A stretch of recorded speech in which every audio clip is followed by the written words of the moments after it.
Provocative talk is what When Black Man Talk was built on. It goes way back. It's been our mantra, our foundation, our thought process, provocative talk. In our male perspective on love, life, and relationships, and honest self evaluation, yeah, put all that in there and glue it together and not shine away from things that need to be said. Whew, that's it. That's it. That's what we've been doing for several years. And I'm not even going to try to put a number on it because it's been quite a bit. But when you hear When Black Men Talk, that's what you're going to hear. Provocative talk, given from a male's perspective on life, love, relationships, an honest self evaluation. And we ain't going to shy away from saying anything that needs to be said. You know, there's times in life that people that you may not even get a chance to meet, but something about them you connect with and you fall in love with. It just happens. And one individual that happened to, and I regret now that we really haven't talked about him much, on this show. But this cat here speaks to that. One George Foreman. You think about it, Mr. DeMaurice. This cat got embarrassed. He was beat down in front of the whole wide world. And in reality, it was one of the best things that happened to him.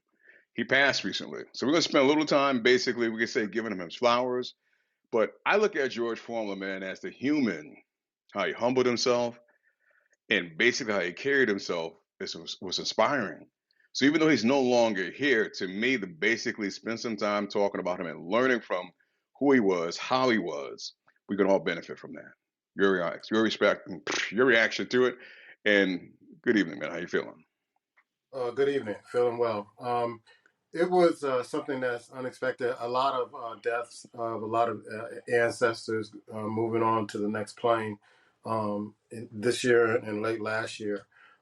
And yeah, I was watching an interview with him not too long ago where he said he kept a picture, and the picture, a photograph, was him laying on the canvas after the Ali fight, being knocked out, and he was like he kept that in close proximity of himself, and they asked him why, and he said because I always wanted to remain humble because that was a humbling experience, but after a certain fight, I forget which fight, he said that God came and talked to him, and he kind of went um, into religion after that.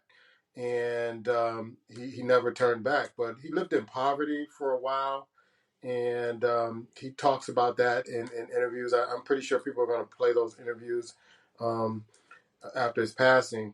But he just went through a transformation, man, and it was kind of good to see because before he made the transformation, he was this mean, menacing guy.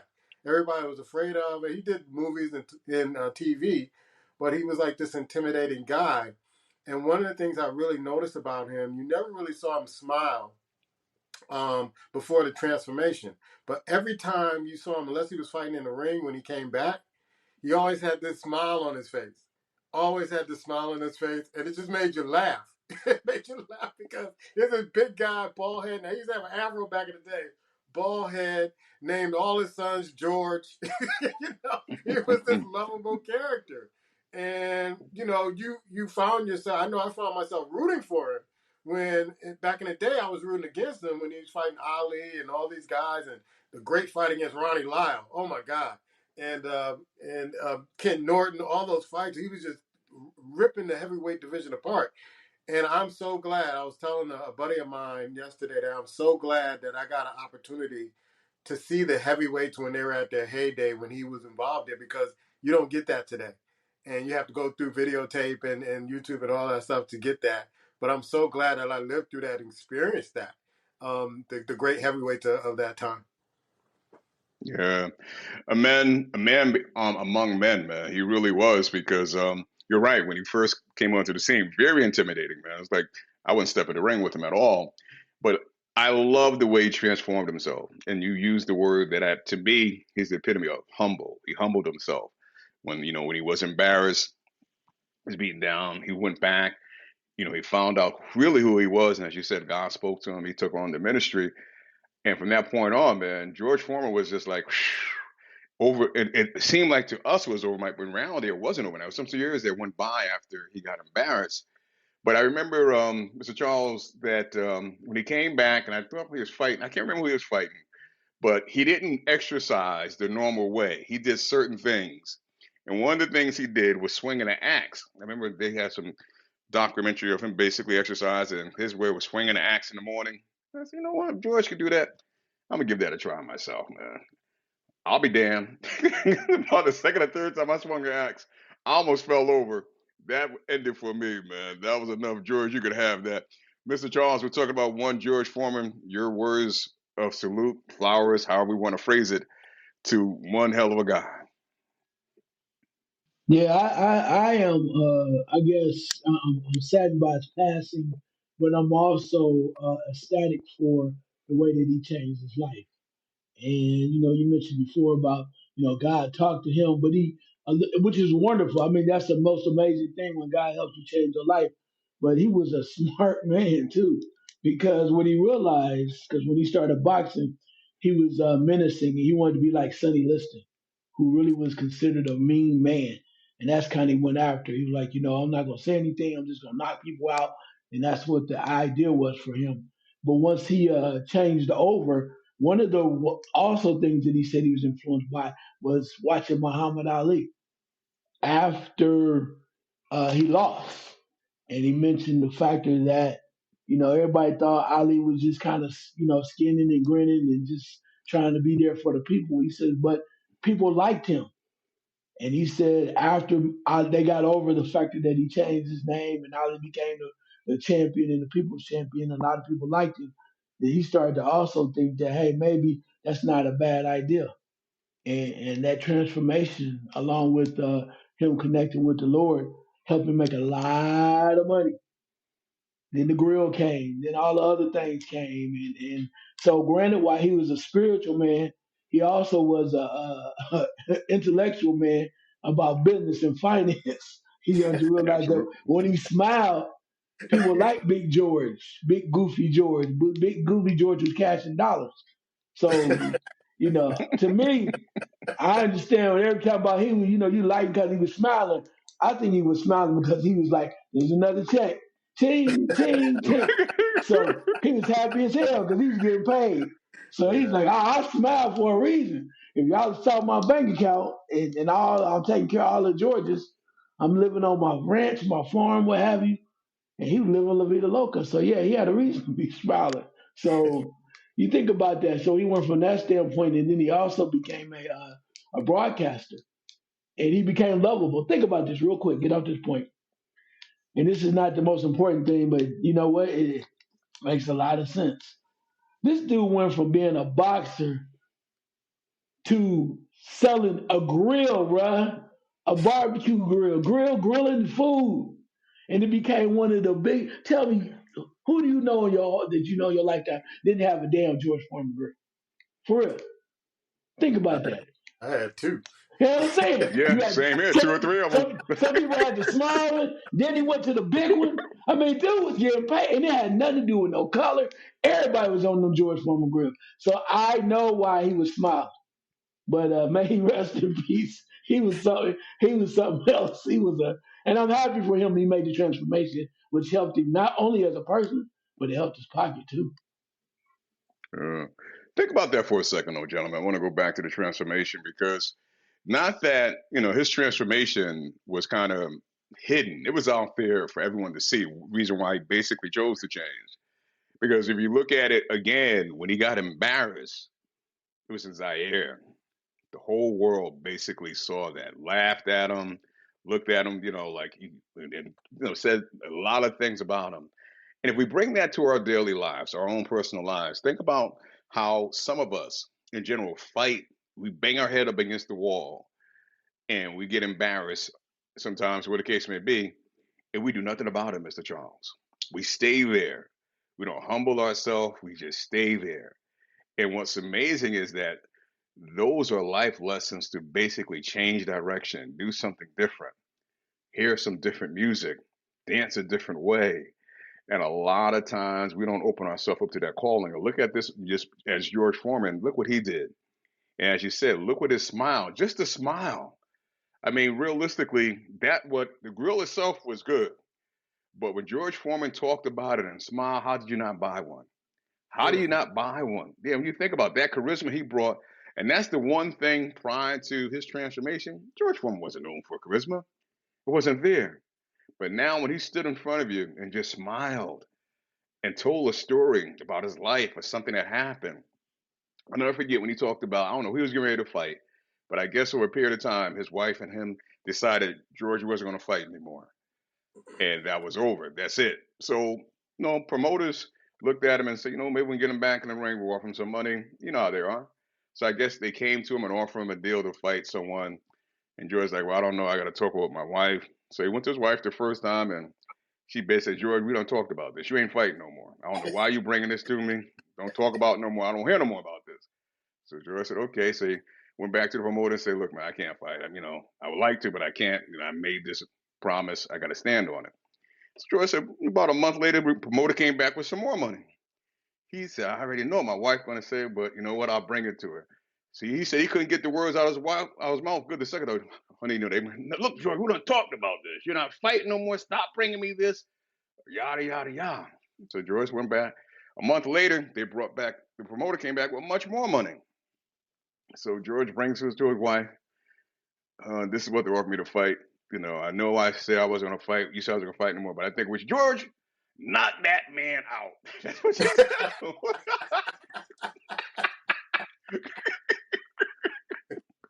And there he goes back in the ring.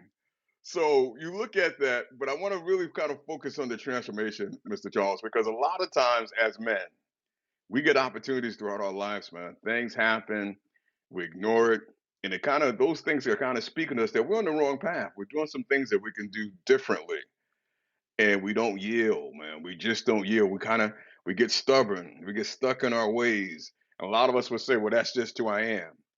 But that's not who was George Foreman. George Foreman found a way, like you said, looking at Ali, understanding that people like Ali. He took that and brought it into his own, made his own environment. Look what it's done for him. So I want to speak to transformation because I think a lot of times as we age and as we mature, we forget that part. Your reaction to it. Yeah, no doubt. I think a lot of it has to do with pride, though, too. I mean, people are very prideful, and when you've done something for a long time and setting your ways and stuff work for you, then it's hard for you to kind of change. And a lot we as men don't really understand where we do understand, but we really don't want to go like we don't want to listen to nobody. We might you got to be a very special person in a man's life to be able to administer change or at least suggest some things. And if you're doing something a long time and you go, man, now you want me to, I'm gonna change this because it's not working. So I think pride goes a long way, and I think it does help if you have examples like you mentioned about Foreman. I mean, he learned from the best. Ali was a complete showman, and he was like, man, I just thought this was, this is the way to go. They're gonna give me money for smiling, doing this and that. So I think he had that, but I think we as men, again, it is so hard to change who you are because what you've been feeling for a long time or has gotten you through. Because the world can be cruel, man. The world can be cold, can be cold blooded. Sometimes you gotta be just badass to get through. Because if you soft or come across sometimes as too soft, you get eaten up. So it's not to say that you're supposed to be there all the way, but we're always on guard, protecting ourselves. So it's hard to come in and make changes. Yeah. I think a lot of it, what I'm hearing and what I kind of believe, we stand the defensive. We choose not to change. We're afraid of what the change might bring forth, not thinking that it might bring forth something good. So we stand the defensive. We stay there. As you say, the world's a tough place. We're scared. We're scared. We're scared of what could take place, what can happen. We're scared. That brings me back to the honeymooners. I've been watching them lately, so I'm not surprised I said that. But, we're afraid that what will happen if we change, even if we feel like we're doing some things that's not working, that's comfortable. It's comfortable. We can understand that. So we choose not to change, Mr. DeReese. And really, a lot of times, the growth is in the change. Your reaction, sir? Yeah. when babies are getting growth spurts, they get a little irritable and they start crying and all that because it's uncomfortable.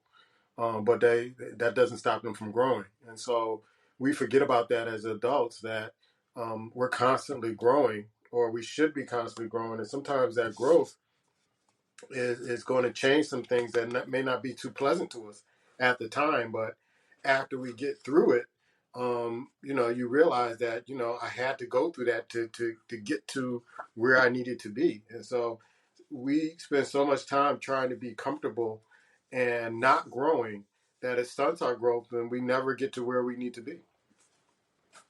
Absolutely.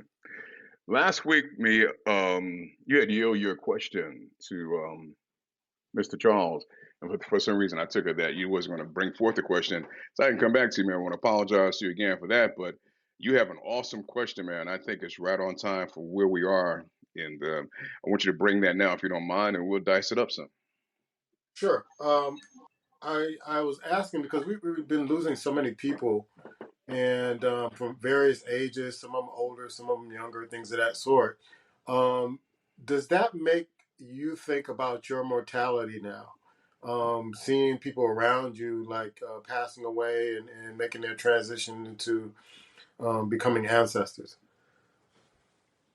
For me, no, not really. Um, it's for me, it has no impact. It really doesn't. I know we all have a set time to be here. I look at myself personally. I've lived a charmed life. In reality, that's what I feel about my life.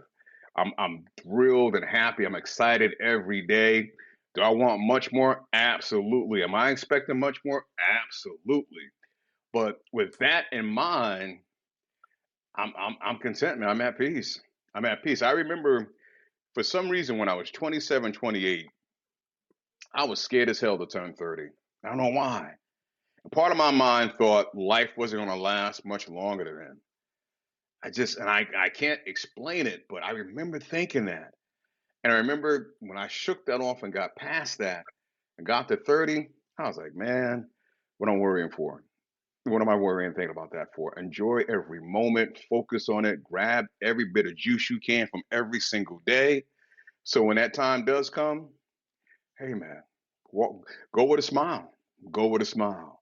So, yes, people are, as we know, as ancestors are not people we know of that may not know personally. And some people we do know personally are passing, but it's all God's plan, man. It's all God's plan. So my thing is I'm gonna enjoy the gift of his greatness of life as long as I can. I'm gonna soak it up and squeeze as much out of it I can. So I don't look at it that way. I know some people, man, that they buy newspapers. Just look at the obituaries to see who died. I can't. I don't get that. They looking to find out who died. Oh, so and so died. I don't want to keep track. I really don't. So that's the way I kind of look at it, and I've been dealing with this way that way for years. And I said last week how many days I've been on this earth, and I'm never shy to tell people I'm 62 years old. 62. Thank you, Lord. That to me says a lot. I don't feel it. I don't have the aches and pain. I'm not on any freaking medication. I was given, I wouldn't say I was given, but I will say this basically found out a few years ago, had prostate cancer, low grade prostate cancer, where basically would develop and go into nothing. So if I'm going to have it, I was given it the best way I could possibly have it. Thankful for that. And I keep it moving, man. So am I sad when people die around me or other people? Absolutely. Did my heart go out to them? Yes. But we all have a time when he's going to basically take us from here and transport someplace else. So my thing is to leave the people that are around me better off and take it on. Your response, Mr. Charles. Mortality, one of my least favorite subjects. Anyway, for sure. I'd say no. I don't think about it. I'm quite aware. I'm not fooling myself. I'm definitely aware about mortality. I know that my expiration is coming, and it's a matter of time. But I don't think about it. It's kind of like I used to hear about people, even in my family, they would go get their palms read and go to the fortune teller and find out.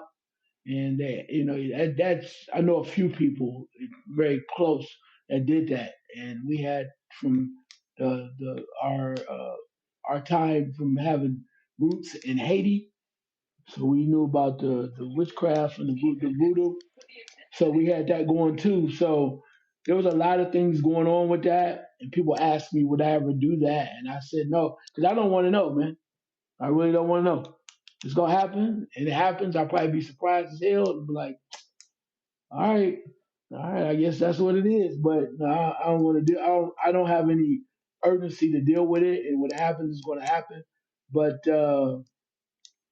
if anything, the mortality when seeing people like that passing away around me, it reminds me that I need to get things done. If I something I really want to do, I remind myself that I need to get things done. I need to stop any procrastination I have. Not so much that I'm scared or afraid of the mortality. It's just that if I want something done, I want to leave it so it's there and it can be left for others. And that's the main thing. And then I also had to try one of my hardest things has been because I always used to work all the time and do a lot of stuff is to remind myself to live life to the fullest, to enjoy. 'Cause I used to work too much. I still work too much. I don't think I still enjoy myself like I should. And I shouldn't have to retire to do that, but I had to remind myself. But as far as the other part, the mortality, I said before that just the way that I grew up, my brother and I talk about this all the time. We never thought about turning 30, man. It's kind of the way we grew up. It wasn't on our radar. So when you reach 30, 35, 40, it's like, damn, I never, not like I didn't know if I was going to make it, but I just never really thought that far because I was always dealing with the present and the right now and what's going to happen in the very near future because that's the way we grew up. And now to be somewhere like this is like, it's like watching the new damn Disney movie. It's like, what the hell? What you made it here? Well, you look, and our favorite phrase is we're on extended play. It's like Miss Pac-Man or playing Gallagher or something like that. You get those three men, and then after before the three men blow up, if you get to 20,000, you get an extra man.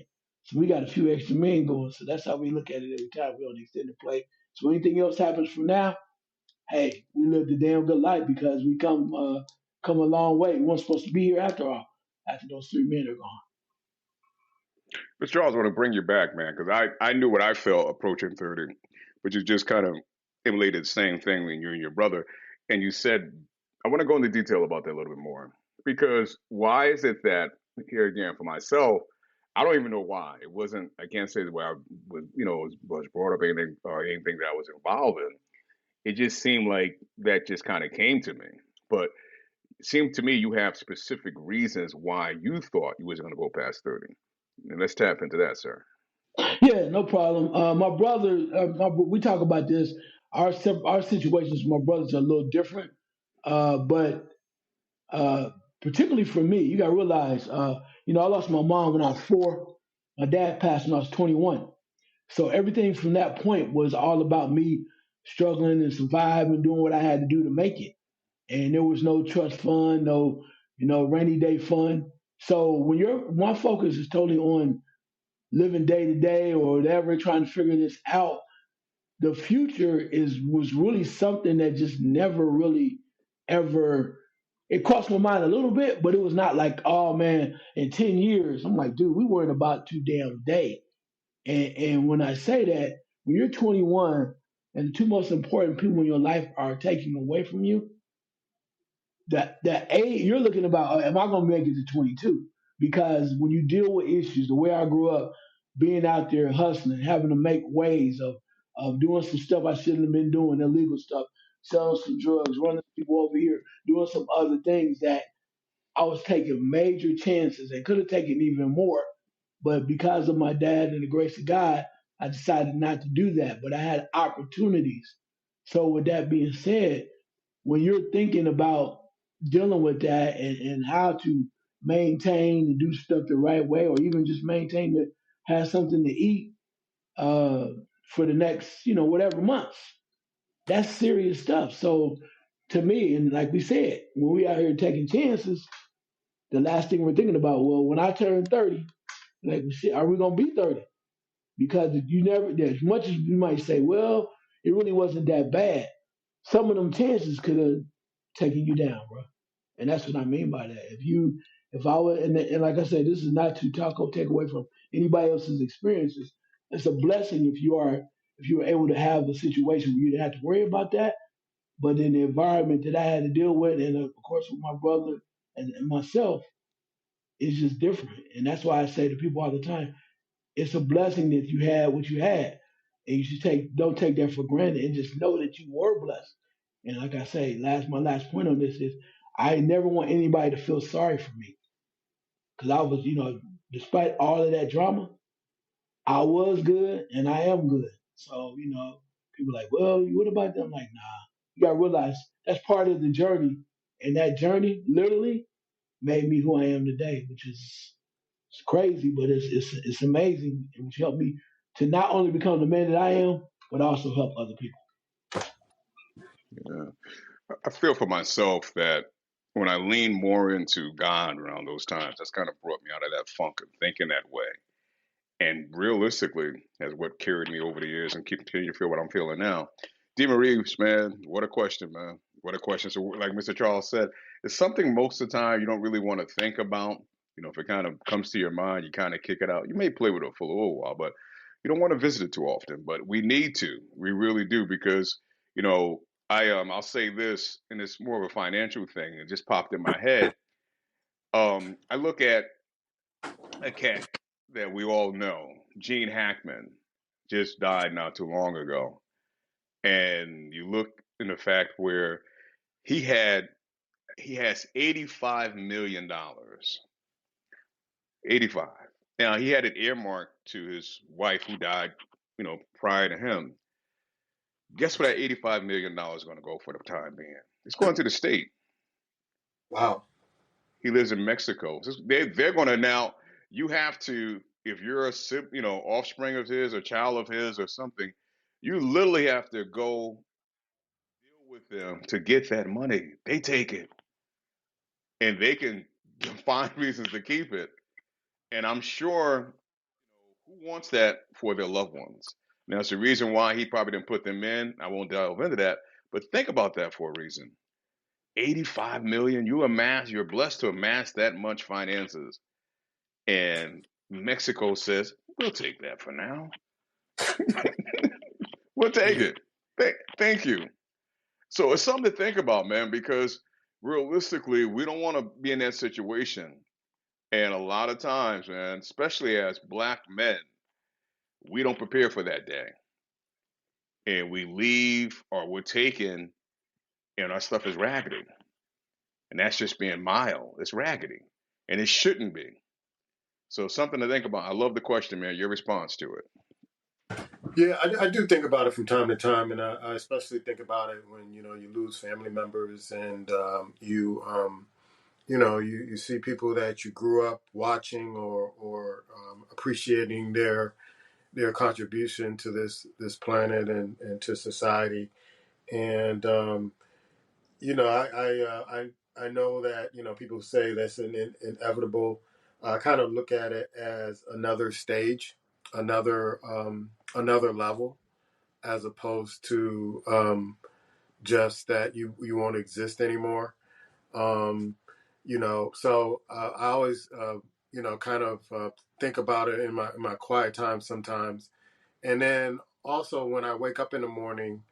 I also think that man, if the Creator is waking me up, there's something that He's waking me up for. That I still have purpose. I still have something that I need to accomplish. There's something that He wants me to do.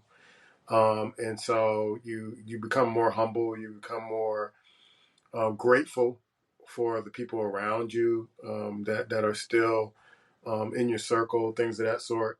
So it does make me think from time to time because I really felt bad for it. And like I said, I don't know George Foreman, never met him.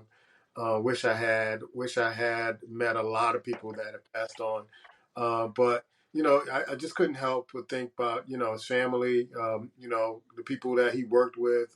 I remember seeing him on the boxing shows, HBO Boxing with Roy Jones Jr. and Lampley and Larry Merchant and all those guys, and and you would think that somebody who brought so much to your life and brought some laughs and that grill served me well. I think I still have one of it. It's probably in a box somewhere. But somebody who just gave you so much, it kind of forced you to say, okay, if they've given, I got to do my part in giving to what I need to do, what the Creator has established me to do, to give everything I can, because he did. He didn't have to come back. He didn't have to do what he did. He didn't have to give the example of how he changed his life. And he didn't have to tell his testimony. And one of the things that I saw where it was an interview where when he was going through the transformation, he said, I could give, when he said the Creator was talking to him, he said, I can give money. I make money. I can give money. I can make donations. And he said he heard a voice that said, I don't want the money. I want you. And from that day on, you see the guy that we all know and love. So yeah, I do think about it. I don't think you can help but think about it. But hopefully that I've done a lot of things that help people out. Yeah. I want to zero back in on something, man. We talked about it. Well, you talked about it last week. I brought it to your attention, how you handle your diabetes when you found out about it. You've done an awesome job with it.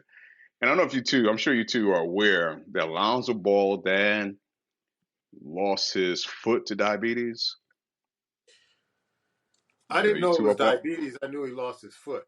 So Yeah, yeah. he came out and did a video recently. I saw Okay. that. I saw the video. If I can come across again, I'll send it to you, man, because he, in so many words, he kind of knew what he had, didn't care for the most part, kind of went along, and to me, that's extreme.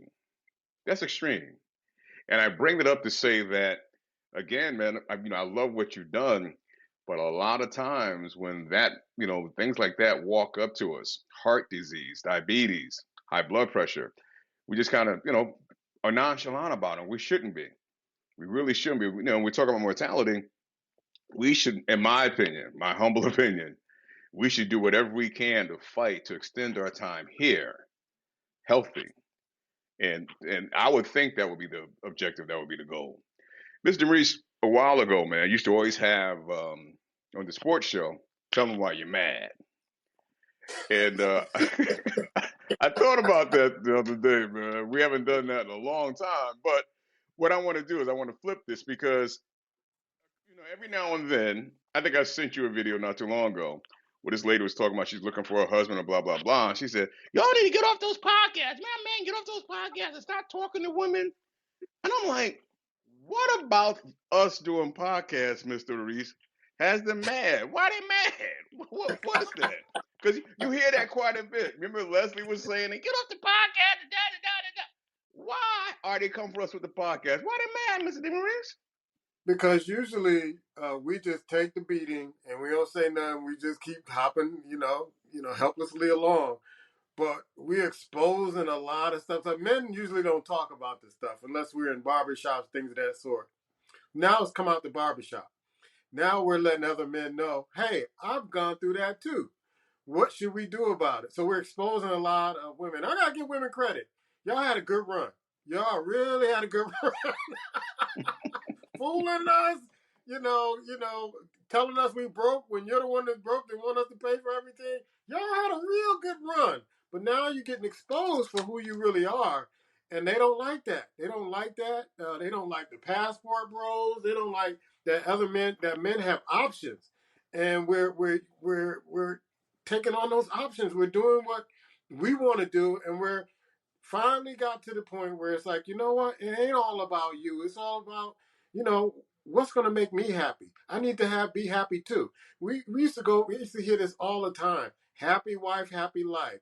That was the biggest bunch of bullshit I've ever heard in my entire life.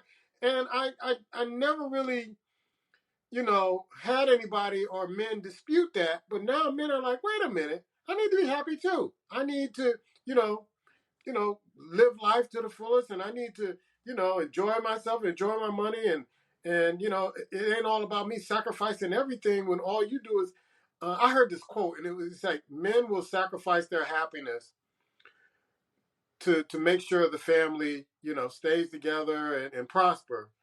Women will sacrifice the family for her own happiness, or something like that. And it's like they won't sacrifice anything. They won't give everything. And here's another quote that I'm going to give to women. I heard this recently. If you want everything, you got to sacrifice everything. I'll say that again. If you want everything, you got to sacrifice everything. What woman do you know who will sacrifice everything to get everything? Yeah. Um, They walk around with what they have on their body because, let's face it, for years, men have chased it. Act like we couldn't live without it. We do whatever, say what we got to say. Baby, I love you. Did it. They get it. Guess what? We're not doing that no more. I stopped it a long time ago. If I get it, I get it. If I don't, it doesn't matter. And I think what they thought that was some power. And if you have conversations sometimes, you hear how they just think just because they're a woman, they're entitled. You're entitled to what? What are you entitled to? Because you're a woman. Well, I had a kid. Well, you wouldn't have had the kid if you wasn't with a man. Realistically. And what I find to be amazing, if you ask one a question about another woman, they'll go, "Well, I don't know any woman like that." Because you don't know them, don't mean they don't exist. yeah. But a lot of times when they say that, the woman that they say they don't know are you. You don't know yourself. Because a lot of time that question points right at you. Basically, you think a man that says supply you everything, give you everything, be a wallet, be a tool to you. And when men basically, and I think it started long before a podcast, but what podcast has done to them is put it blatantly and bluntly in their face, Mr. Charles, and they don't like it. They don't like you telling them about them. And we just talked about transformations. And most women will rather scratch their eyes out of their body than change. Scratch their motherfucking eyes out of their body than change. So what you do? Lash out. Get off the podcast. Da, da, da, da, da. Go back to being stupid. No, that's basically what this is. Realistically, go back to where it was. My mommy didn't say it was going to be like this. Hmm. But they will not look in the mirror, Mr. Johnson. So why they mad, boss? Well, they mad because, like you said, a lot of the truths are being exposed. Men are now speaking up. When before, men would just take it and not say anything. They would still do what they had to do, take care, play their role, and then just say, okay, well, as long as that old favorite adage DeMaurice brought up about happy wife, happy life, and they would just go on. But now men are like, look, y'all not making the sacrifices, and I'm not going to. Some men are not going to do what they have to do in order to just to change who they are, in order just to connect with a woman. That's just a different mindset now. One, because I think for a lot of men there's too many options. Now we're finding out that the numbers are changing. The number have changed for a long time, and with alternative lifestyles and everything, especially good men, they're like, well, you lucky to have me. What the hell you talking about? You better get your stuff in order. So we are the prize now. A lot of times, a lot of men are Hello. the prize. Hello. So now Hello. and once you realize your worth, hell, you might really think a person is really all about that. But if she's not come correct, as much as you may like a specific individual, it's hard to say, but it's real. You understand that another person is coming down the road. It's got to be patient. So when you realize as a man, you realize your worth and your value. Not to say that you need to be stuck up or you need to be arrogant, but when you literally understand your worth, and you go, well, shoot, I'm worthy of having somebody connected with somebody that at least wants to meet me a certain way, has a certain mindset, so we can work together. Again, we talk about that. Becoming one of my favorite sayings is, I need a teammate, not an opponent. There it is.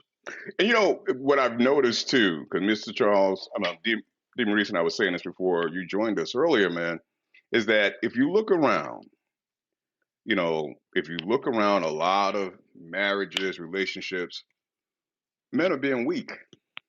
They're weak. They're acting weak. and the leading is not being basically done by the man. Now you can play around with it, say what you want. Men are supposed to lead. We ain't gotta like it. It's just the way it is. And reality is a lot of men have bought into, well, like Mr. Misa, I want to make her happy. Damn that. Bro, you was put on this earth to lead. That's what you're supposed to do. And it's going to be out in order until you basically put it in order. And a lot of them don't know what the F they want. They just going on because that's what their girlfriend's saying it should be. That's what their mamas, their aunties, and all of them saying they ain't got no man in the first place. But that's what they're hearing. That's what they're being told. But as the man, you're supposed to lead, boss. And I see a lot of whipped men out here. I mean, whip. Forget about happy wife, happy life. I'm sorry, man. To me, these brothers are, they've given up in order just to be with someone. Now, if that makes you happy, God bless you. But happiness and peace doesn't mean you have to be sacrificing and feeling miserable. And a lot of men don't know what happiness and peace is. They have no clue. That's why the bars are loaded in the afternoon, 4 or 5, 6 o'clock in the afternoon before they go home. They're not happy. I work with cats that would do anything. They would work 40 hours a day if they could not to go home. How? Why? How's that leading? How do you afraid to go home? Don't want to go home.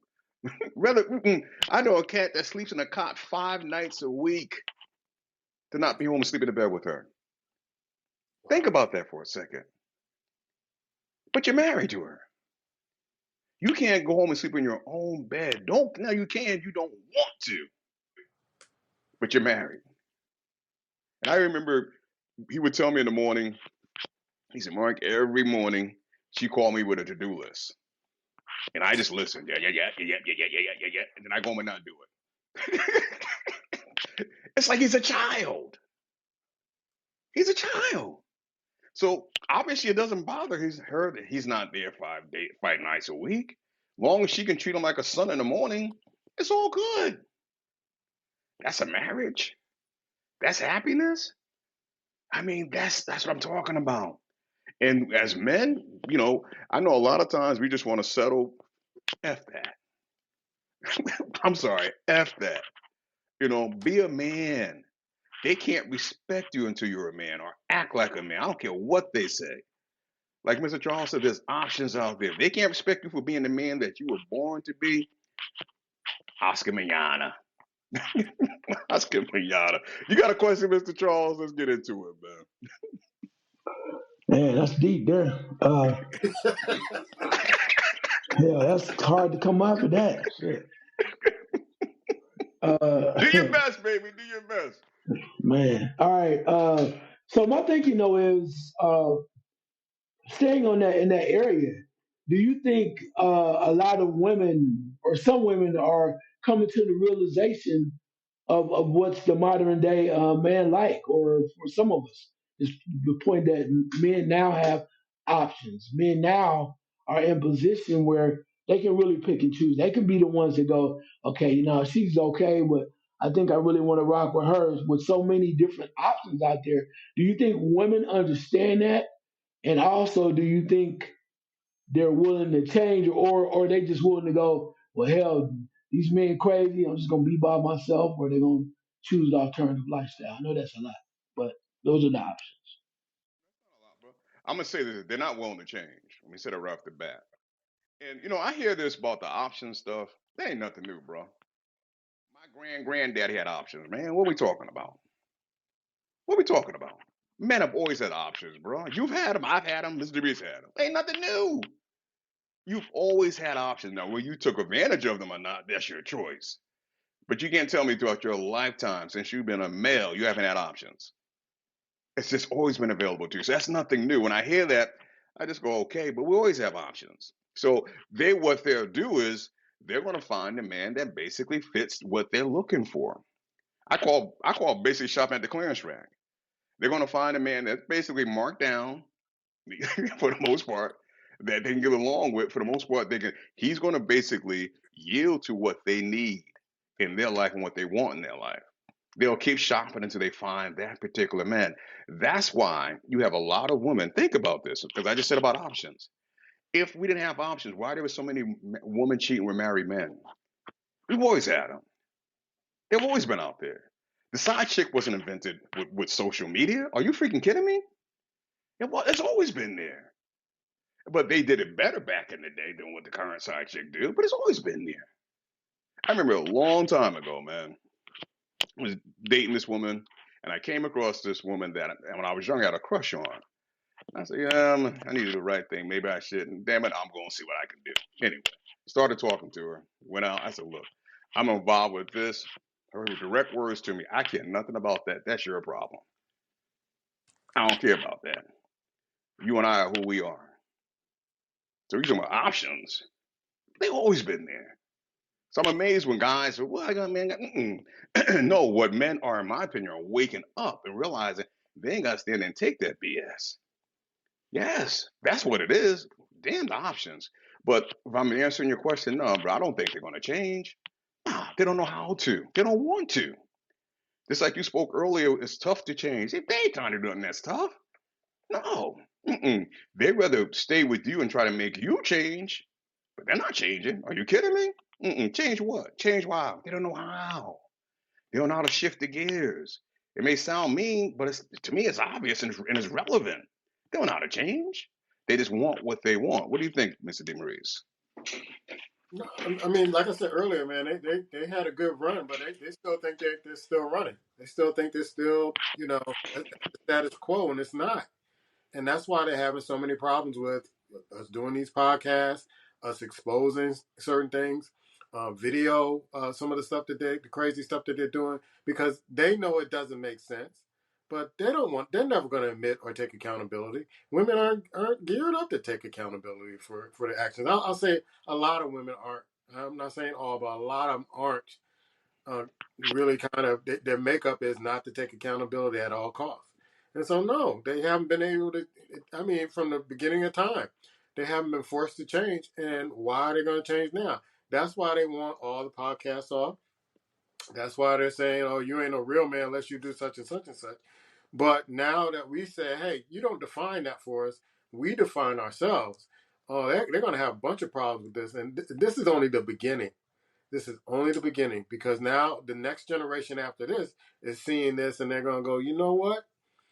I'm the prize. So what are you bringing to the table? I hate it when I think Steve Harvey did this. If a man asks you what you bring to the table, you part of the problem, bro. You've been part of the problem for a long time. You ain't got your shit together. But you give me the advice, and everybody take it. Think like a man. You have screwed a whole lot of women up with that book and those movies. You screwed a whole lot of people up. But yeah, what do you bring to the? I'm bringing this, and men are geared towards. Hey, I want to. We're not really we're taken for granted most of the time because we give everything. We give everything. It's tough to be a male. It's tough to be a male. And when you're constantly told, oh, a real man would do this, a real man would do that. No, I'm a real man. What would a real woman do in this particular situation? How are you being my helpmate? Like the book you read every Sunday. How are you my helpmate? How are you helping me? How are you helping our family? They will not give everything. In order to get everything, they are not willing to give everything. And so they will sacrifice their family for their happiness, and we will sacrifice ourselves to make the family whole. And until a woman can prove that wrong to me, I'm standing on this. And every young man or older man I talk to, when I'm talking to them about stuff like this, we're like, oh man, I ain't really think about that. But we're exposing a lot. We're exposing a lot. They had a good run, but they're not willing to give up that power and relinquish that control they have for so many years. Why should they? They've been rolling along for centuries on this, and it's been working. Now it stopped working. They don't know what to do. There it is. There it is. And what their biggest fear is, and part of their fear is that a lot of stuff they've really been doing has been uncovered. It's been uncovered because we're talking about it. We're talking about it. Like Mr. Demery said earlier, a lot of times that talk was, a whisper to your friend, she's out of the room, F all that. You don't know. F all that. It's wide open, provocative talk. There's no response to it other than stop doing that. Change. We need you to be X, Y, Z. But no, they're not going to change. Are you kidding? Don't know how. Been doing it. They've been doing it, getting away with it for years because they've been dating a bunch of yum yums and marrying a bunch of yum yums. I'm just going to keep it real. And I'm not saying most marriages are that way, but take a look around. Take a look around. Take an honest look around. Just look and look at the man. And like DeMarie says, Steve Harvey says some dumb stuff. Well, they'll stand up and salute that, take their brows off for that, because that's what they want. That's exactly what they want. No, your response, Mr. Charles. Yeah, I think a lot of it, though, we mentioned before, Maurice mentioned about that it's becoming more apparent for a majority of the men now where a mindset has changed. And granted, some people might just go with it or whatever. And I understand that the options are always there, but my point was it seems like more men are starting to really weigh those options instead of just going along. In the past, it seems like more some men were going along with it. I mean, we all had those uncles or had or cousins or whoever, even your fathers that had extra people in their lives, extra family. So I mean, I understand that part, but I think when you have it now where men are the majority of men, so a lot of men are like, yeah, you're right. So I'm not following that old whatever that old adage was. I'm supposed to play this role, and they're really stepping up on it and doing something about it and putting that into play. But I also think too that, as said earlier, some of the women now, as it was said before, they are literally settling for someone that's not their first choice. Because their first choice or second or whatever choice that person that may be is not going to put up with those shenanigans anymore. They're not. A lot of men are not going to do that anymore. So again, DeMaurice mentioned about what are you willing to sacrifice to make it work, and a lot of times they're not. But the other part is, I always thought about this. She there's like when you read the book or you see the movie, Think Like a Man. You're taking advice from a guy that's been married 3 times, and in the first marriage, allegedly he wasn't taking care of his children. He just kind of, they didn't really get to know him until they got older.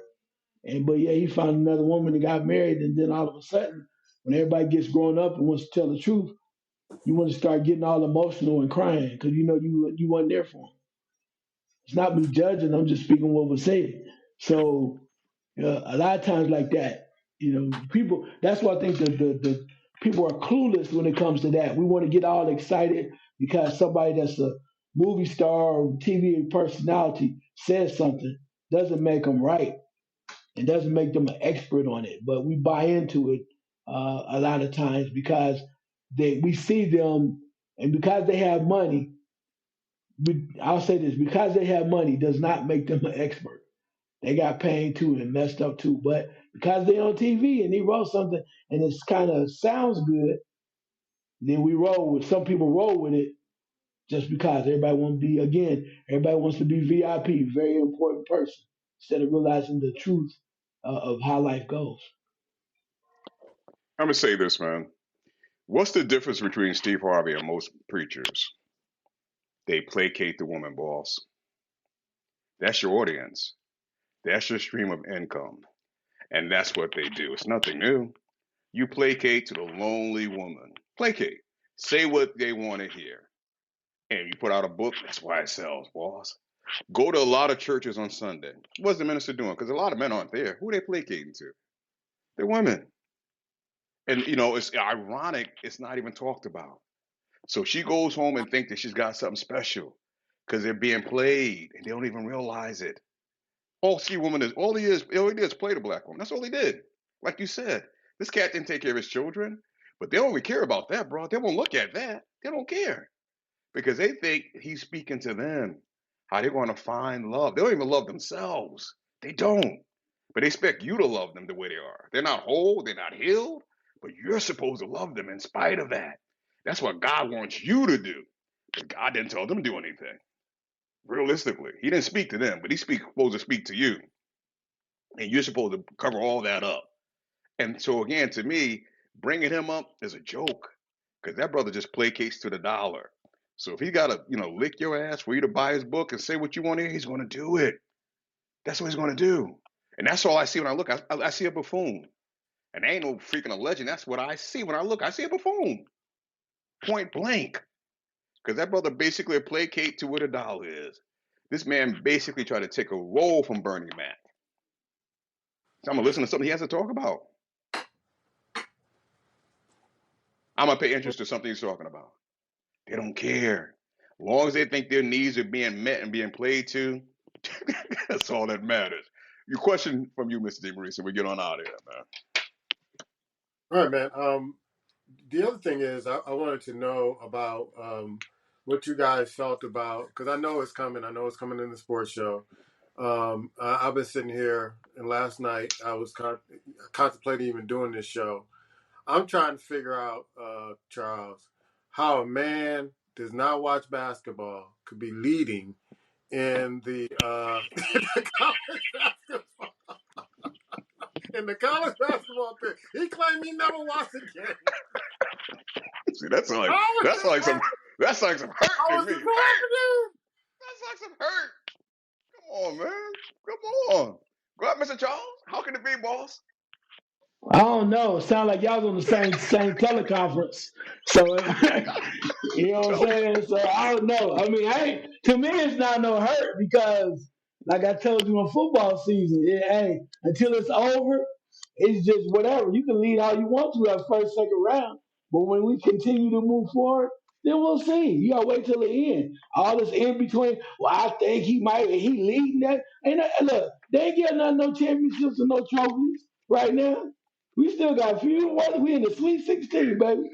It ain't over with yet. So look, if you want to get caught up in that first, second round and all that, you go right ahead. You I'm, go right ahead. Because hey, we are into the Sweet 16, and until it's over, it's still unresolved, bro. So I don't know. Maybe you have to answer that question. I don't know. It don't bother me, like I said, till we get to the end, then I might start going, how did a man that don't watch basketball is able to win for the third time in a row, whatever the hell. I'll worry about that then. That ain't my problem now, baby. let me ask you this question before I give my answer, Mr. DeMarie. I want to ask. You say you wasn't even going to do what show based on that? What I show was you gonna wasn't going to say, do? you know what, man? I don't want to hear his mouth because I know you just. I know you chomping at the bits right now. Oh man, I mean, just saying this before I start. I stop. I gave you all the opportunity for me to sit out. I gave it week after week. I said, I'll have to be in this one. I won 3 times. What more can I do? I showed my dominance. Leave me alone. I'm good. I'm good. I proved it. I'm good. Y'all watch much more college basketball than me. Y'all take it and run with it. But no, that wasn't good enough. But didn't you even offer to do my bracket for me if I didn't go? And I said, okay, you know what? I'll come on in. And you're right, Mr. Charles, it ain't over. But your ass getting kicked now. So I only can talk about now. I can't talk about the future. But right now, I'm looking at the score. I got 43. You got 41. To me, I'm ahead. I mean, that's regular math. I don't know who the f this Chris Ball is. All of a sudden, his name pops up, but I'll take him. I don't know who it is. I don't even see. I don't even see his picks. I don't even know what he picked. I don't see his pick. I just don't know. But he pops up with 41. We'll discuss that And on then the sports show. and then Follow us and Puma. follow us on YouTube, folks. And, and then and then Puma. You already know where you are. You got 38. But yeah, but you know what? My thing is, it is what it is, man. I'm just in it for the fun. I told you I'm doing this for the fans. I didn't expect to win this one, but like I said last week, I'll say it again. Don't let me whip ass in this. Don't. That's what I'm telling you. Don't let me do it. But right now, that's what I'm doing. So I'm gonna enjoy the moment. I'm gonna enjoy the moment, and I earned this moment. I don't give it's the first, third weekend. Right now, I'm whipping some ass. With that being said, we're gonna get on. We're gonna get on out of here. Whipping ass, whipping ass, whipping ass, whipping ass. Ladies and gentlemen, thank you for giving us an ear. I love that we do what we do. It's provocative talk. It's when black men talk. We don't shy away from things that need to be said. It's our opinions, our perspective. That's all we have. You don't have to like it. As Mr. Jimmy Reed said one time about the honeymoons, you love it or lump it. Either way, I'm just glad you give us a listen. Sometimes we might say some things that resonate.